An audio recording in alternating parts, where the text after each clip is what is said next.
Hi, everybody, and welcome to this episode of the Laza Community. Good We are evening. always As always, what? Sorry. here, your host as always, Okay. Ronald J. Raymond and Hanna Sumrall. Today, as you guys know, it is our third week of the month. It is our week homeless to home free, my baby segment.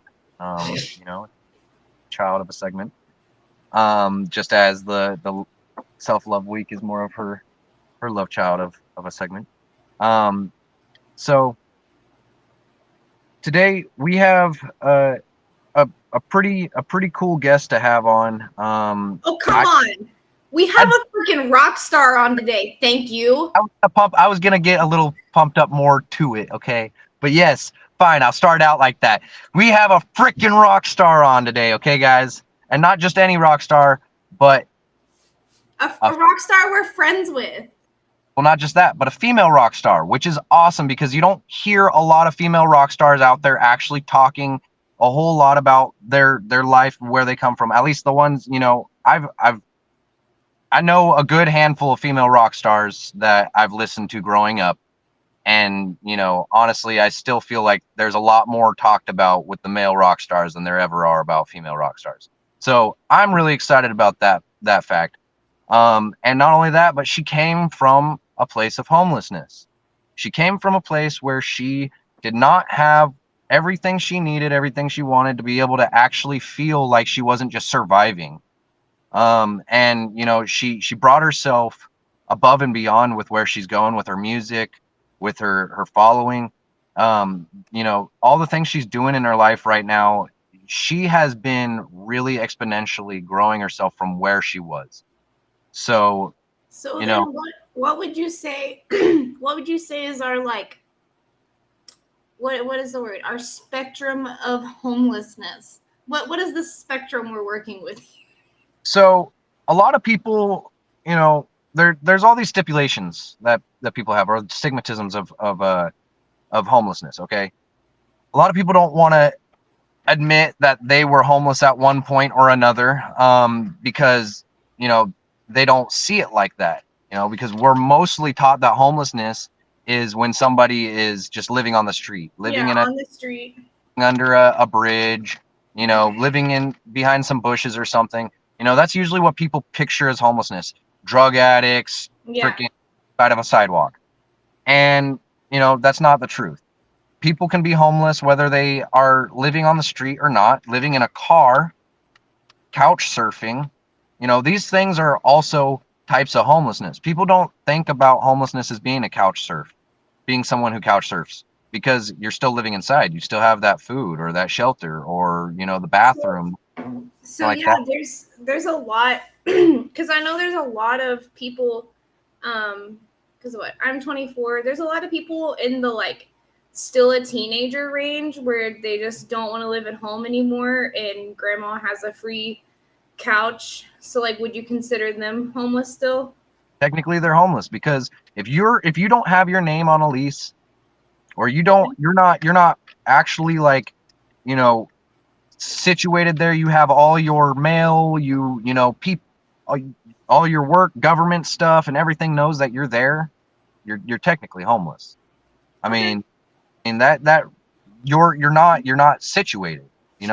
Being situated, being somewhere with a foundation and that structure around you, Insecurity. and that security. That's what kind of differs you from being homeless or not homeless. So, waking up and not knowing whether or not you're going to actually have that bed, because you're just couch surfing, you know. Yeah. Well, all Um, right. I just wanted to give our audience a little bit more, but we yeah. can go back to having our guests come on. Well, and I'm glad you asked because our audience, with this story, you got to understand, like I said, not everybody who's homeless or who has gone through homelessness was on the streets, living under a bridge or anything like that. There's a couple other people, that that I've been there's quite a few people that I've been friends with that, they've been in and out of houses. And when you're on the streets, a lot of people they coin it called a housey. Being a housey, someone who lives inside someone else's house, but it's not your home. You know, Um, I think that we learned something. I think we learn a new terminology like every single episode of Homeless to Home Free. well, I'm glad there's some learning to be done. Um, All but right. without further ado, I do want to get to this person who will blow your mind with her story. With what she's gone through, Heidi Aderman is an amazing person. She is very talented, well spoken, and she has a very very loving heart out there to her audience. Everybody who she engages with, she definitely makes sure that they are heard, that they have something to relate with in her music. Like she's very thoughtful about everything that she does with her music, and where she goes with where she like what she's doing in her life. So um welcome to our show. Yes, welcome. Hey, Ron. Hey, Hannah. So good to see you guys again. Good to see you too. Yeah, it's been about 6 months, I guess. Yeah, time flies, doesn't it? Yeah. And now we're getting ready for the next one. Oh my goodness, I can't even. Sorry, I'm interrupting. Go on. Oh, and well, no, you know we are about to get to that next one, and that's a perfect thing to bring up too, because we met Heidi over Laws of Life with Blanca, about almost what right before Legal the laws of life? conference. So I Yeah. we met a couple of times right before then on there, I believe, and then we met her in person at the Global Vision Conference. So she was also another person there, a part of the Global Vision Conference. You know, a really really beautiful person in the community. So, what would you like to start out sharing with our audience today about kind of where you started and starting out, going through those rough patches in your life with your different types of homelessness situations. All right. Well, my story always begins with in third grade, I wanted to be a rock star. But that was not something that the adults around me were encouraging. They're like, maybe think about a real job kind of type thing. But I was determined I was going to do this. I just wasn't quite sure how. And I went to college. I thought I was going to be in radio as a radio DJ. Turns out radio DJs don't really make like a whole lot of money. So that wasn't quite working out so great for me either. And around the age of 21, 22, I got married, and my husband at the time and I decided that it would be a really great idea to grow some weed in our bedroom. And so we got busted for that like months after we got married. And so that set me up for a year of going through the legal system, just going through the courts, and then getting a felony conviction and thinking that my life at this point was over. Everything that anyone had ever told me up to that point, where, oh, you're never going to be a rock star because it's not a realistic job. Well, now this happened. And so I was telling myself that nothing that there was that you could do is ever going to be within your reach ever again. And I feel like going through that situation really kind of continued to pound that message into my head. Maybe not all at the fault of the legal system, because, I certainly did something that was against the law at the time.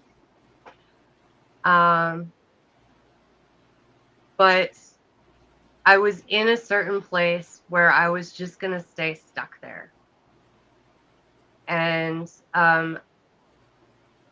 the time that I was in jail would be the time that I was homeless. I couldn't afford to have my own place. So most of my stuff was in storage. And then I had a bedroom at my best friend's house.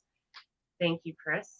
Because thanks to her, I was able to get out on the bracelet, and I was on Huber, so I could get out and work. And so that part was a much nicer part. But then came the reconstruction after that of trying to figure out what I was worth to society anymore after that, because I really didn't think that I had very much to offer. There was a point in my life where I took my being a cutter.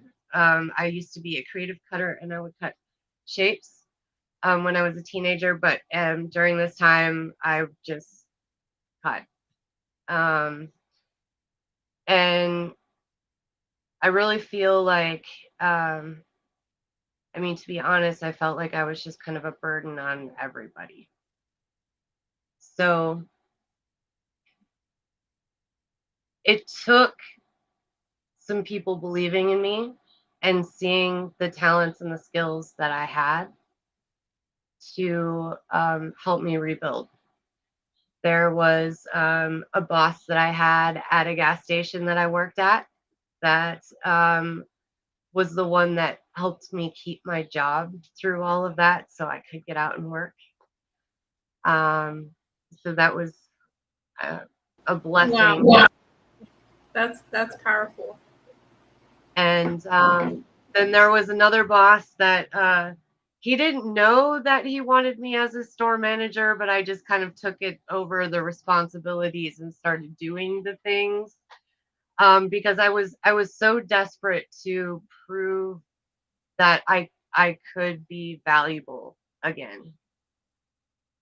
And so that was kind of the beginning of learning to be an entrepreneur. That was the beginning of me kind of stepping into being the number two person in multiple businesses. They were all kind of seasonal. It was like a fireworks store and then a Halloween store, and moving up to being a buyer for a Halloween store. Like all of these things kind of kept like building on themselves, and things started getting better and better. And so I think at that point was when I was realizing that I was really glad that I held on through that. At that time, I couldn't see what the gift or opportunity was from that situation. And this is the first time that I've ever talked about this situation to the public, to everyone. Oh wow. Well, sharing with us.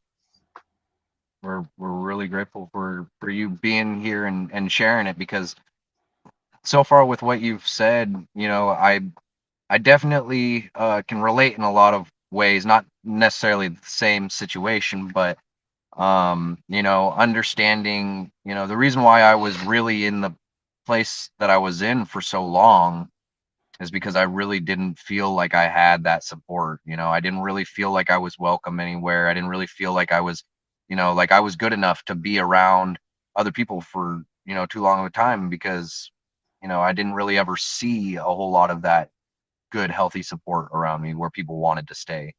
It seemed like, at least. So, I totally understand it, where you talk about just kind of going down that path of not knowing exactly where you're going to be the next day, and kind of um being stuck in that rut for a moment because of it, until you had that support, which is awesome. Because yeah, that's really what did it to me too, is when I got a job where I saw myself go from absolutely being a nobody to I ended up becoming a trainer. I was actually let go for a second while I was still homeless, running back and forth from the job. I was let go because I was making it late to work a couple days, and he actually called me up a week later and said, "Hey, I need you back.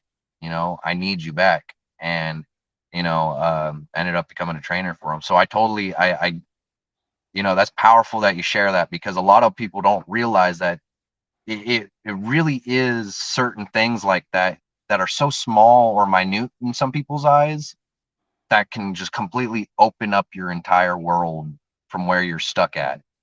So thank you for sharing that, really. And I mean, I really what the message, and I know you're going to ask me about this law of community, but like, talk to strangers, like, and find out more about them, and don't be afraid to ask for a resource that you're looking for. When I was working at the gas station, you know, I know everybody probably has this kind of story, but this lady just looked at me. I must have just looked really stressed out that day, and she's like, "You look like you could really use a facial," and I'm like, "Boy, lady, don't you know? But like, I can't afford a facial." She's like, "No problem, it's free." And she was a Mary Kay consultant. That's why I say maybe a lot of you maybe have had this conversation before. But that time that I wasn't skeptical and wasn't like, "Oh my goodness, this lady is just going to sell me something and I don't have money right now to do this." You know what I did? I just accepted her gift. I told her up front, I was like, "I don't have money to buy anything." She's like, "It's okay. Like, I'm just going to give you a free facial." And so I went over to her house, and she did like the whole thing, the whole pampering treatment. Oh my goodness. Like, at this time, like, I needed this so badly. And at the end of all of this, she's like, "I know that you don't have money, but I see you at the gas station and I see you working hard. And this is an opportunity that I have to offer to you." And I looked at that opportunity at that time. And I know it's direct sales, and a lot of people are like, "Oh no, like she didn't do it." But you know what I did? I joined. It was $100 then to join, and I did.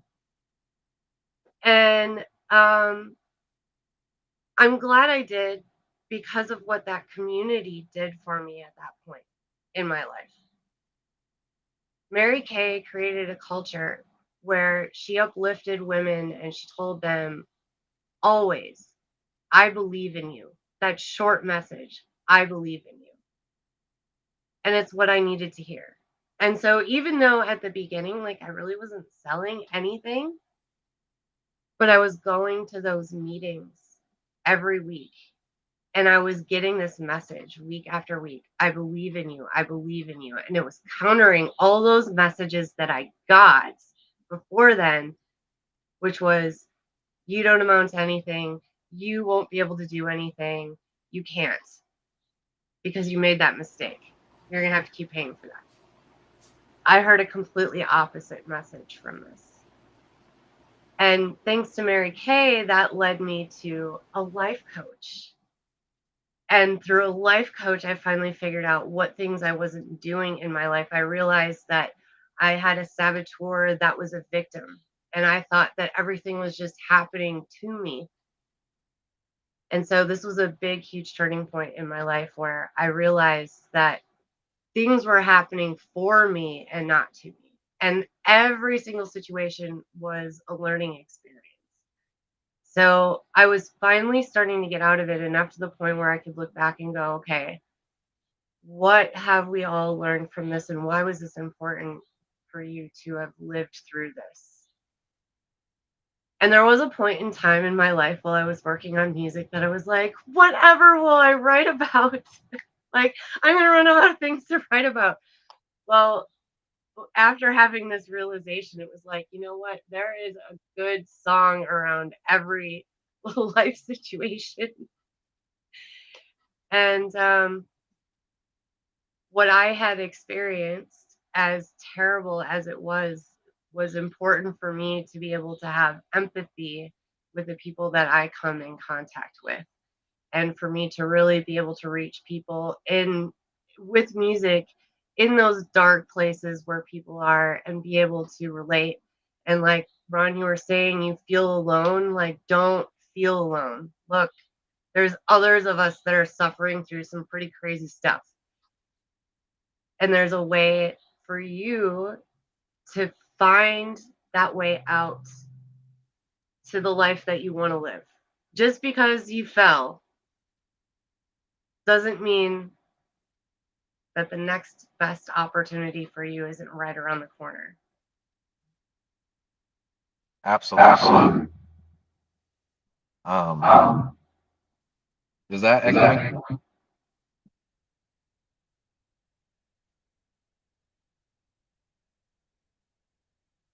I don't hear an echo.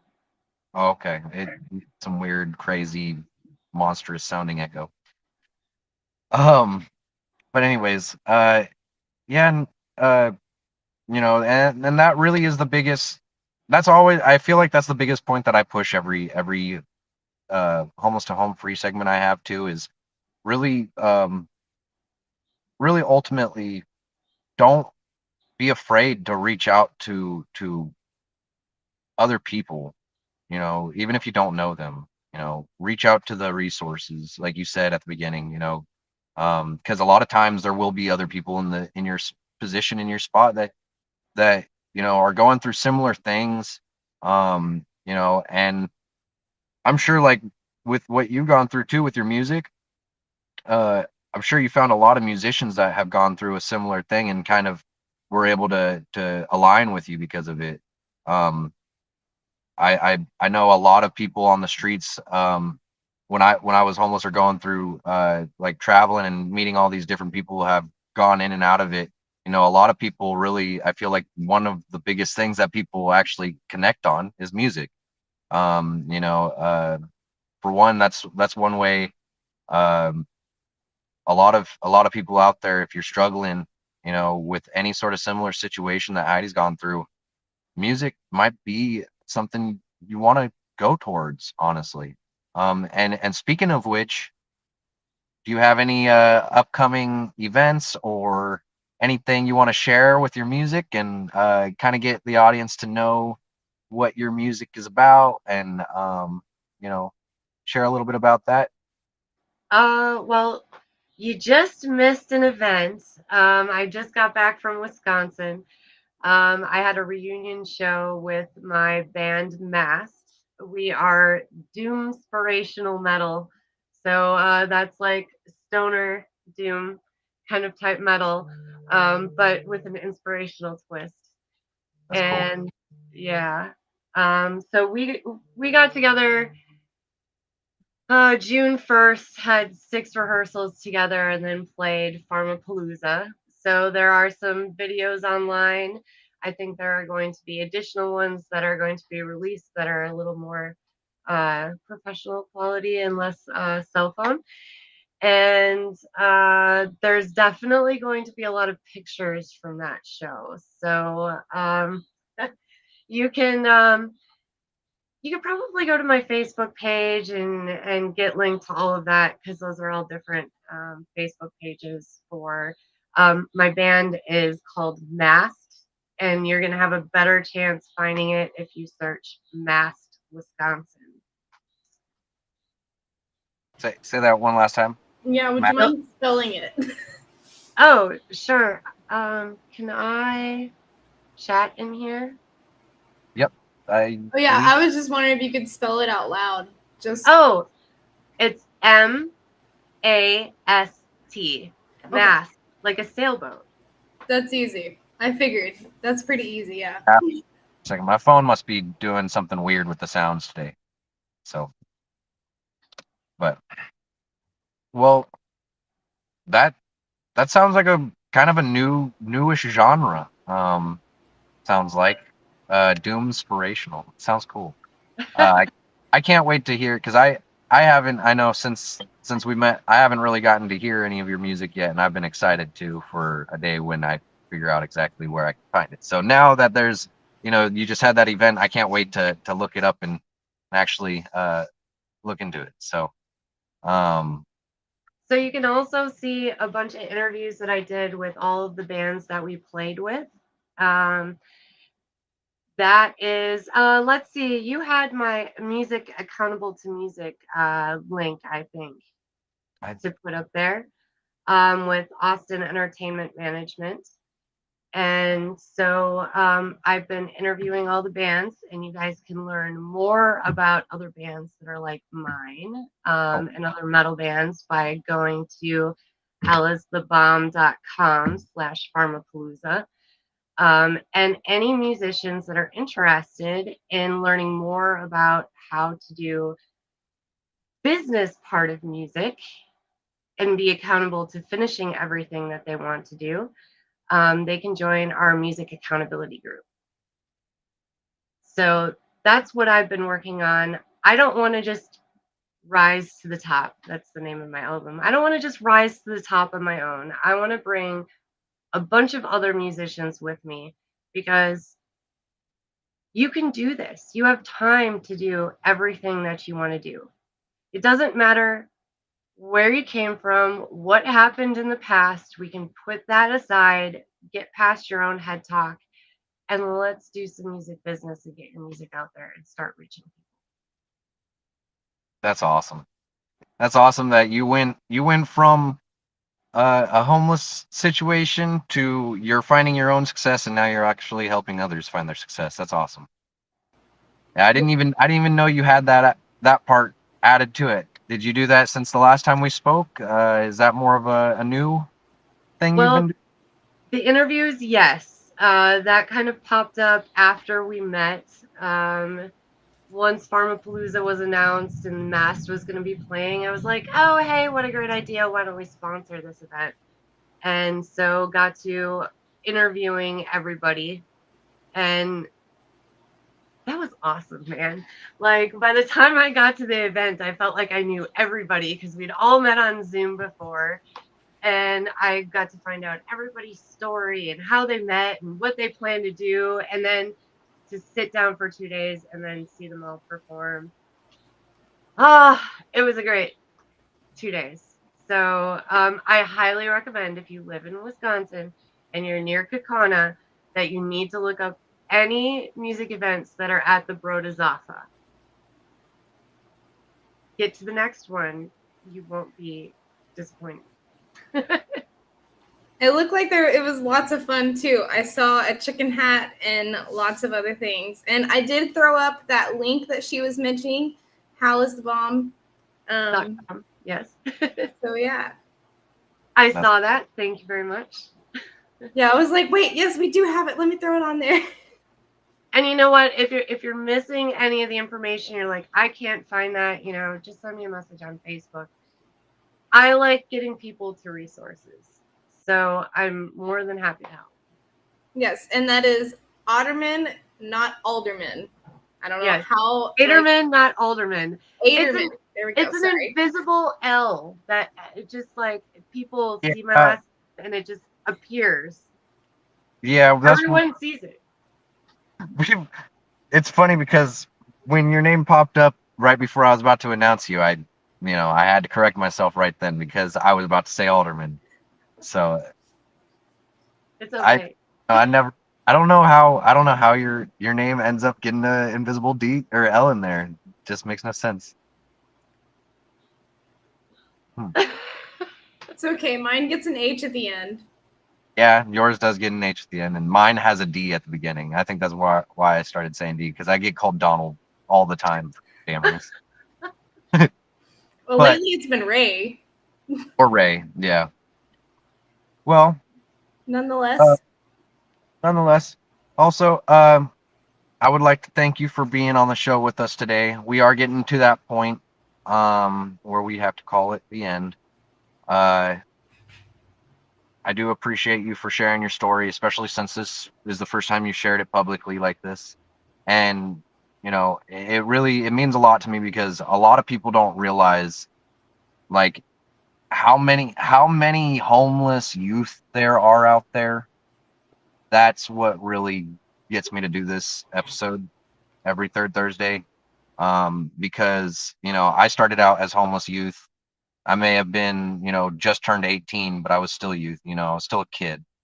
And there's multiple people that I've been really good friends with that are like, when I met them, they were 14, 15 years old living on the streets because they were kicked out or family died or whatever, and, so many people out there don't really understand what a lot of people go through. And especially your situation like that, there's a lot of kids that end up or young adults that end up in a situation where they, they don't really have that best judgment in the moment, and or it is decent judgment, who knows, in that moment, but something happens and life catches up, and there's not the right amount of support system around them to actually help raise them in that situation. So, it really, if it means looking out towards your coworkers, people that are just random strangers you meet at a park, someone at a church, a resource center for a feed or something,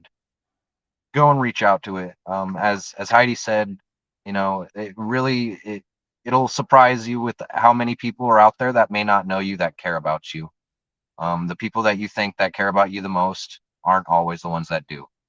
So, you really gotta keep your eye out for those two that aren't getting the best love or the best attention, and make sure that you can be someone who can potentially be the support for them. So, thank you, Heidi, for sharing. Thank you for being a voice for people that really, aren't able to share, and going through situations where the people that really helped you the most were people that really didn't need to. So, um but much Well, love what you're thank doing. you for having me on. I really appreciate both of you guys. Yes, thank you for being on, and we will let you and everyone else get back to whatever they have planned next in their lives. Hey, like you said last week, no, that's not what we say. We say, see you guys next time after your, uh Let you whatchamacallit. get back to your regularly scheduled programs.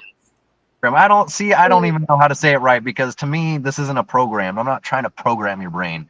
I'm trying to actually, Okay, we're not. I'm Yeah, trying we're not trying doing that to part. inform you about what's, actually going on in people's lives. So, the reality of life, instead of programming you to see what I want you to see in life. So, But yeah, and if you want to be a guest, let us know. Otherwise, we will see you next week, guys. next week, love you all. Bye. And I'm viewing.